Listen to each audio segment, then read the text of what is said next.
কাঠের খাট, আলমারি, ডাইনিং টেবিল মিলছে মাত্র 15 থেকে 20,000 টাকার মধ্যেই। নতুনের দাম যা হয়তো ছিল 50 কিংবা 70,000 টাকা। সেগুন, কড়াই কাঠের দামি দামি সব ফার্নিচার 2, 5 কিংবা 10 বছর ব্যবহারের পরেও রয়েছে নতুনের মতো। ক্রেতাদের চাহিদা অনুযায়ী রং আর ডিজাইনে পরিবর্তন করছেন বিক্রেতারা। এই খাটগুলা 2.5 ইঞ্চি মোড়া, মানে 6 লিটির ভিতরে, এটা আপনার 20,000 টাকা। এটা আছে আপনার 3 ইঞ্চি 6 লিটির ভিতরে, এটা হইছে 30,000 টাকা। ঠিক আছে। এই আলমারি আছে, এই যে 3 পাটের আলমারি পুরাতন, তাও এটা নিলে 25,000 টাকা।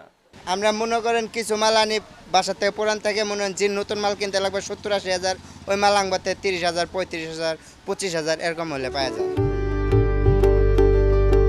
রাজধানীর মোহাম্মদপুর টাউন হলের পুরনো ফার্নিচার মার্কেটের চিত্র এটি।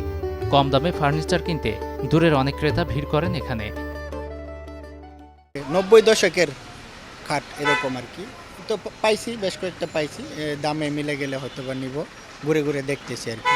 ওই আমি একটা খাট কিনেছি, এটা হচ্ছে যে 4 হাত আর হচ্ছে যে 5 হাত এরকমের, তো মোটামুটি রিজনেবল প্রাইসের ভিতরেই ওনারা করেছে।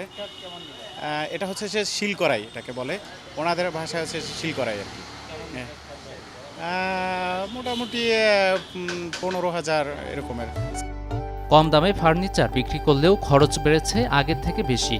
বিক্রেতাদের অভিযোগ, রং আর আনুষঙ্গিক জিনিসের দাম বেড়েছে দ্বিগুণ। যে নকশা দরকার হয় ওটা নকশা করে আনি, আর যেটা না হয় এইভাবে চলে ওটা এইভাবেই বিক্রি করে দিই। 20 বছর আগে এটা মডেলটা ওল্ড হয়ে গেছে, ওর পর আর বানায় নাই। তাতে আইডিয়া করা যায় যে ঠিক আছে, আপনার বাসায় তো কতদিন ইউজ করছেন আমি জানি না, তবে মডেলের ব্যাপারে যদি জানতে চান তাহলে আমি বলবো যে এটা 20 বছর আগে কমসে কম। ঠিক আছে, 20 বছর পরে এগুলো কেউ বানায় নাই। আর এখন যা অবস্থা আছে, ঠিক আছে, আল্লাহর রহমতে ঠিক আছে, একজনের নাতিপুতির লাইফ চলে যাবো মানে নিশ্চিন্তে। শুধু পুরনো ফার্নিচার কেনা নয়, চাইলে যে কেউ বাসায় থাকা পুরনো ফার্নিচার রঙিন করে নেয়ার পাশাপাশি বিক্রি করতে পারবেন এখানে। গাজী আনিস, চ্যানেল 24, ঢাকা।